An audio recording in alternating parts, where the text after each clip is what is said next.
On the Record. Welcome to KTVU On the Record. I'm Andre Sr., and of course, we're going to get an update today on the Diddy trial. It continued in court today. We learned a lot more about what the prosecution has. They invited up the folks that went into his mansion. They had experts on folks that could talk about relationship and domestic violence, that type of thing. Candace Kelley, legal expert, she has been following this trial going into court. Candace, thank you so much for joining us again. As a lawyer, I kind of want to get your thoughts about what it's like following this, and are you just kind of taking notes to see what kind of legal things? I'm curious to hear from the mind of an attorney about watching this. Yeah, well, I think it's interesting because when it was first happening during that first week when we had Cassie for the 4 days, there really was just a matter of who was telling the best story. And that's always what it's all about. When you're in a courtroom, who was telling the best story? They open that with opening statements, and then you prove along the way. But I think that it really took a turn yesterday when we heard from Cassie Ventura's mother. That's when I felt like, okay, the prosecution is moving from this whole idea of getting into the sex acts and the astroglide and anything having to do with escorts to some of the points of the RICO statute and checking off those boxes. And by that I mean, when it was told on the stand by Cassie's mother that Sean Combs essentially extorted $20,000 and threatened that, he would show these pictures, I think it really took a turn. Because now you're getting into the legal arguments outside of the beatings, which we can't prove or we're not in the court for proving because that's a state violation. We're talking about the RICO statute, and we're talking about sex trafficking, extortion. We're talking about Kid Cudi and arson. And that's what we're going to get into this week. More of the meat of the actual RICO charges and some of the other charges that are on the table. So this week was very important. So, and then what we had today, it seems that some of the agents that went into Sean Combs' mansion during a raid, were they on the stand from my understanding, or were they one of the people that they were talked to? Absolutely. You had Homeland Security agent Gerard Gannon. He was on the stand. This was a continuation of his testimony from yesterday. And what he talked about was the 80 or 90 agents going into Sean Combs' home, bursting through the doors, and just collecting everything and finding all types of pills, red, blue, green, literally even the eye drops had MDMA in it. He talked about the baby oil. He talked about dozens of bottles. Did you say the eye drops had MDMA in? I didn't even know that was possible, but is that what they testified in court? They absolutely did. They tested it. It had MDMA and ketamine. Wow. So we're really talking about... Yeah, I'm sorry. I know we're talking about the case, but I cannot believe some of the things that I'm hearing. I'd never even heard of this, and I cover crazy stories on a daily basis. Yeah, and it shows really the extent to which Sean Combs is actually a drug addict. And that hit me one day when I thought about the fact that when he came to New York to actually give himself up, and he was staying in a hotel in New York City, what they found in his room were drugs. Bottle oil, everything that we've heard. So he even came to New York knowing he was going to surrender, even possibly having the chance of his room being searched, but it didn't matter. And by every witness's account, we have heard how infused drugs were in his everyday process. So from what I'm getting out of it is that he and Cassandra were or are both addicts. Though actually Cassandra went through a program. I don't know the status of Sean, but during this time, they were both drug addicts. All right. So the other thing, the jury did see photos of guns, ammo, stilettos, lube, sex toys from the raid from Diddy's Miami mansion. What is the prosecution trying to set up here by showing some of these things that were found in the raid?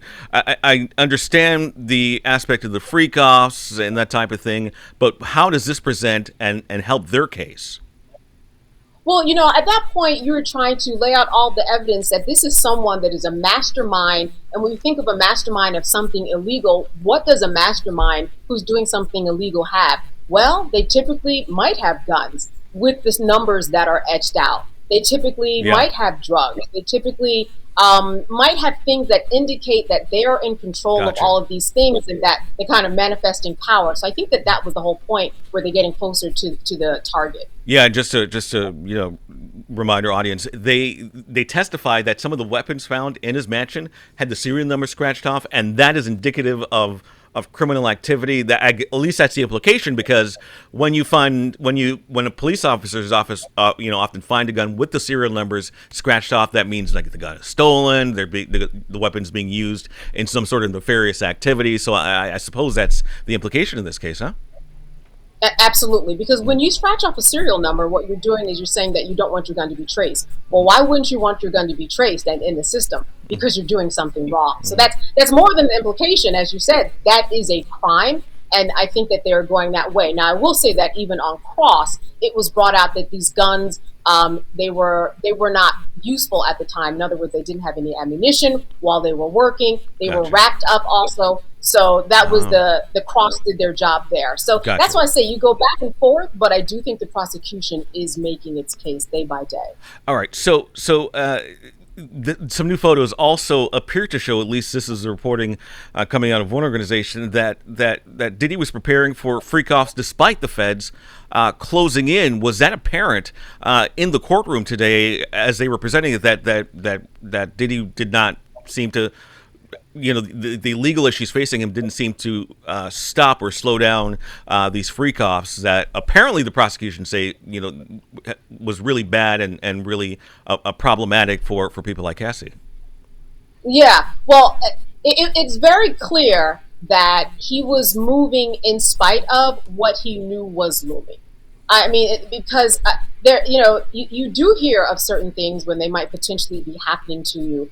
And he didn't make anything go away. I mean, there was the opportunity for him to, get rid of stuff. He never did. Again, he came to New York with the same types of materials that are getting him in trouble right now. Yeah. So it was one of those things where you have to ask yourself as you're sitting in court, what's going on? What was going through his mind? Also there was writing on the wall in the mirror that said, I am the greatest, or you are the king, you are an icon. You're legend or icon, something like that. It was something praising himself. Yeah, praising himself, and I'm not sure if he had such a grandiose feeling of entitlement for himself that he just thought he could get away with anything. A lot of it just doesn't make sense if you are thinking logically. Right, but you could see the prosecution using this as some way of showing this person thought he could, he was in control of everything, I suppose. That's right. Could do anything that he wanted. Someone testified. This was the one of his assistants for 2 years. He testified that when he interviewed, the interviewer told him, just to let you know, that man's picture was on the wall, Sean Combs. This is his world. And when you're coming to work for him, you are working in his world. Yes. The statements that we're hearing, it sounds like they're like out of a movie. I mean, we often hear trials, but this one, every time I see hear the statements, like the one you were just telling us that happened in court, and the pictures that are coming out, loaded guns. I mean, it seems like a movie script. I could be wrong. You're a lawyer. You were in court all the time. You maybe hear things like this all the time. I wonder what your thoughts are about something like this, about listening to the details here.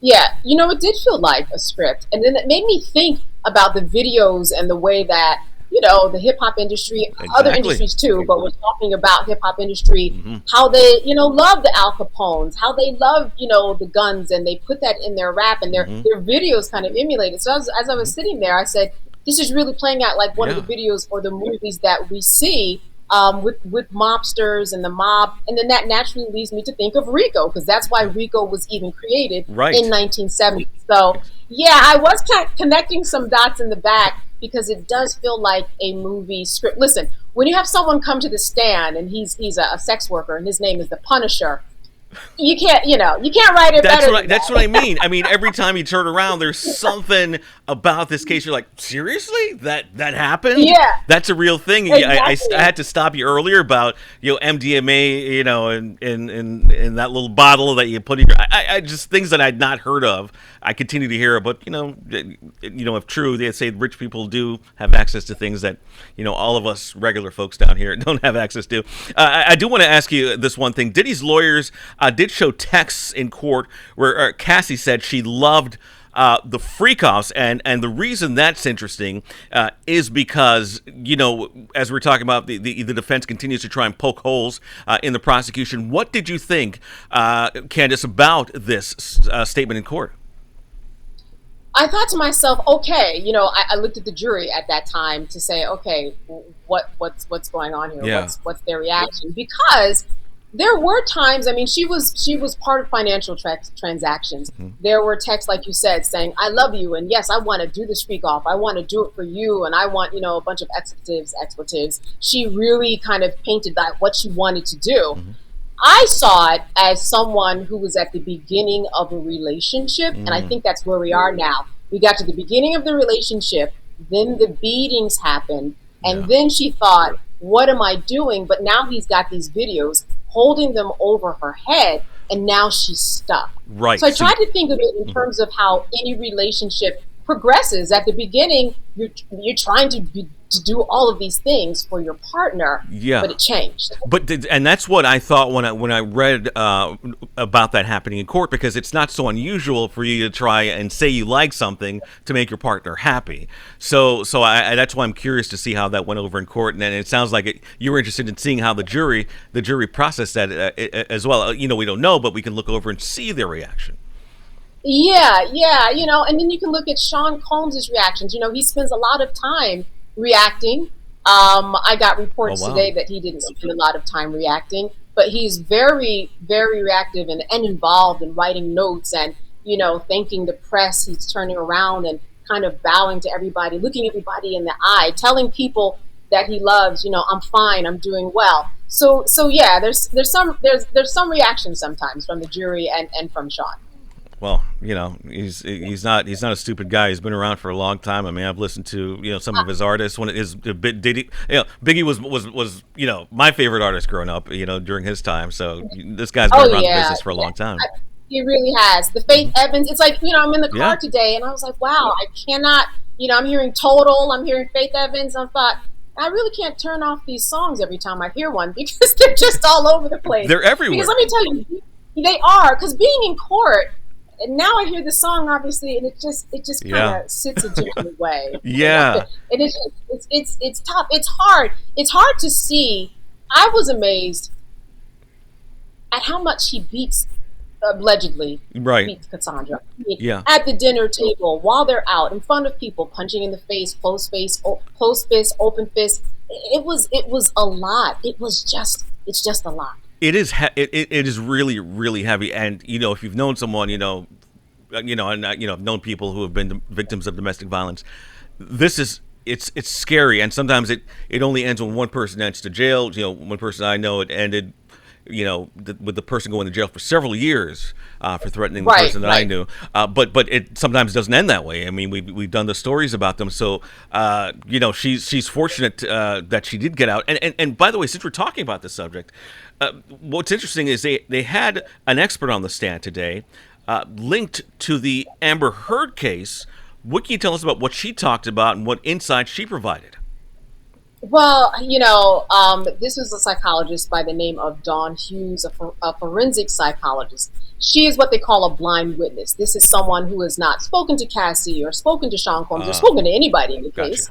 Just somebody who comes from the outside to talk about what it's like to be a victim of domestic violence and how they react. Because the question that a lot of people are asking is, well, 11 years, why Yeah. did she stay so long? She talked about the trauma bonding. She talked about the shame that people often feel. She talked about not having the resources to even get out. So she really contextualized what was going on and even memory, because there were some people who took the stand, like Dawn Rashar. She was a member of Danity Kane. Yeah. She couldn't remember a lot, and on cross they were trying to catch her up, which they did, because she couldn't remember and Sure. seemed inconsistent. She talked about how memory is affected and how you have selective memory, and sometimes things are triggered. And I have worked on a domestic violence response team, and I remember going to the side of someone's bed, and being a part of the team. You just go out in the middle of the night. If someone's abused, you sit next to them and guide them through the process. And I remember sitting next to someone's bed, and her mouth was swollen in the hospital, and I did ask myself, wow, how can you stay? So even with the knowledge that I have, we know that is a main question of the jurors. Why did you stay? So it is interesting, and in any case, this serves as a re-education for some people to understand the domestic violence, because so many people say, "Why didn't you just leave?" And we've been hearing this for years about essentially blaming the domestic violence victim why they didn't leave, but there is a true psychology behind what is happening there, and it's more nuanced than people care to admit. So that's interesting. I wanted to get to Diddy's assistant, who also testified, revealing that Diddy had kind of a diva behavior, when he worked for him. What did he say on the stand? All right, so there were a couple of assistants. One was David James, that was the other day. But then today, you had someone that talked about just servicing Diddy in every way, and I don't mean sexually, but get me a gallon of water, do this, do that, and that's really how far he got into his testimony today. And nothing has been really spoken about much in terms of those particular details, except for the fact that he was just very demanding, and that's good for the defense. Okay, so Sean Combs was demanding. You're in New York City. You're working in the music industry, right? That's not so unusual. I would suspect. Right. You didn't go to sleep for 20 hours, which was, he testified. Well, guess what? Did you watch Making the Band? So, those extremes of work, actually very good for the defense. Unless the prosecution will bring it home tomorrow, not necessarily a point that is made there. Gotcha. All right. And then you mentioned earlier we're gonna have Kid Cudi on the stand tomorrow. I think he's scheduled to testify Thursday. So what is he expected to bring for the prosecution to the table here? All right. So let me say this. This is a big one. I mean, this is a real connecting of the dots. He is going to say that he dated Cassie, as Cassie said, and he's going to say, like he told the New York Times, that yes, his car was blown up about the same time that Sean Combs said, I'm going to blow up your car. I'm also going to blow up your car while everybody is present. We're going to have as many people at your house as possible. And his car was, in fact, blown up. There's a police report. People can read about it. So those dots are really easy to connect. That is arson. All right. So now this is why he is so important. I know there's going to be long lines tomorrow. Sure. It's important because arson is one of the predicate crimes that you have to check off to get to RICO. You only have to check off 2 out of the 35. So arson is definitely one of them. Then there's sex trafficking. I mean, unless there's jury nullification, I'm just being honest, if they're following the check sheet, if you're the jury, it's not too early to say he's going to jail. I mean, they have all but said he has paid for sex workers. They've crossed state lines internationally. They've crossed from, Miami to New York to California. That's kind of a given. Like, no one has ever thought, but he did not pay for these. That's kind of a given. So now you've got that one. And Kid Cudi, if he gives that arson tight, I'm just saying what I'm seeing and what happens on a jury, on a verdict sheet. And so I think it would be very, very difficult for him not to go to jail. Wow. But we'll have to see what Diddy's, army of lawyers brings to the table here. Absolutely.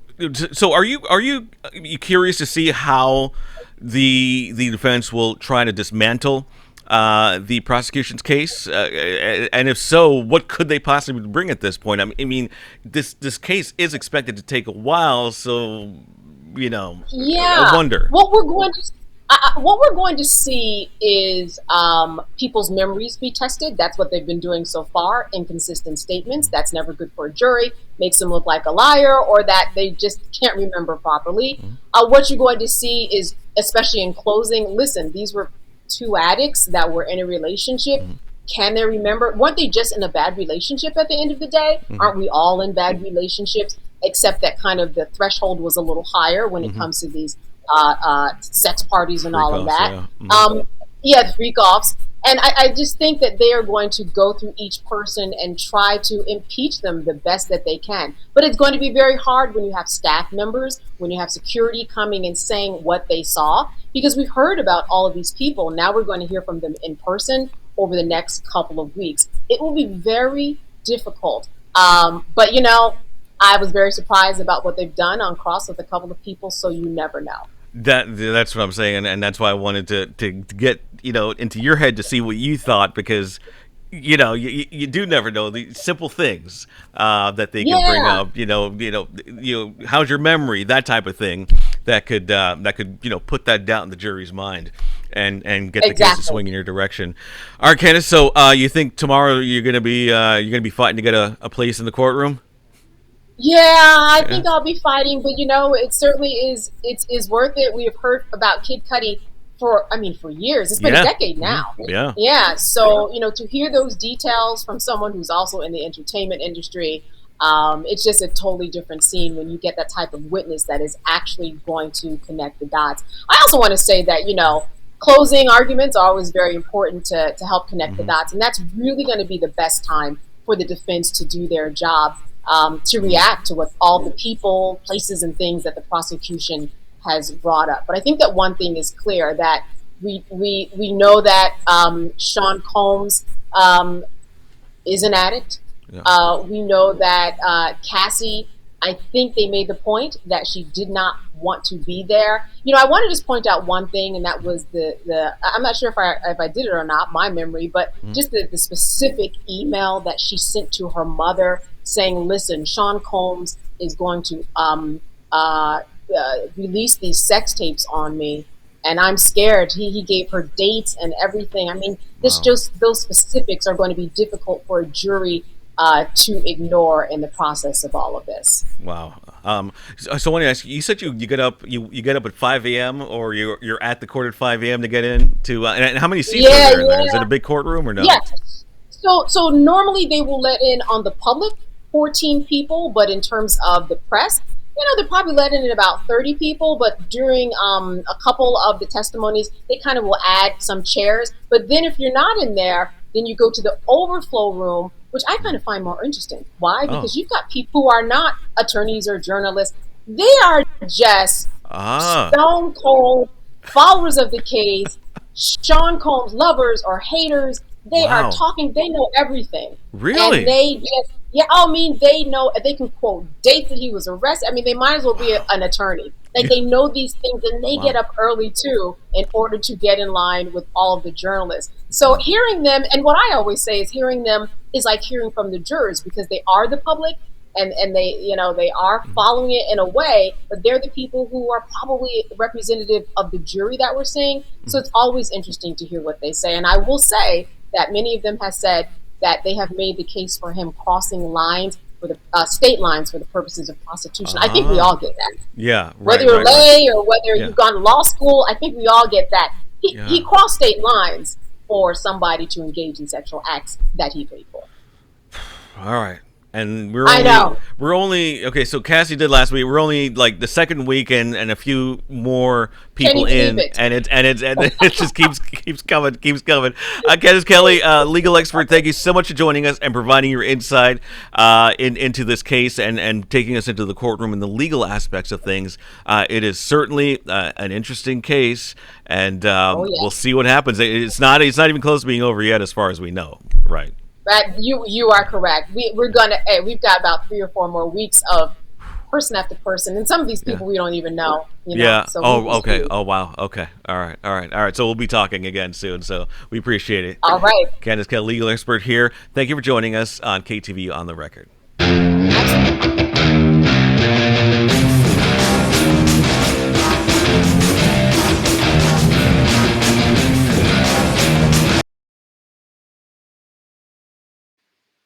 You know who I? Oh,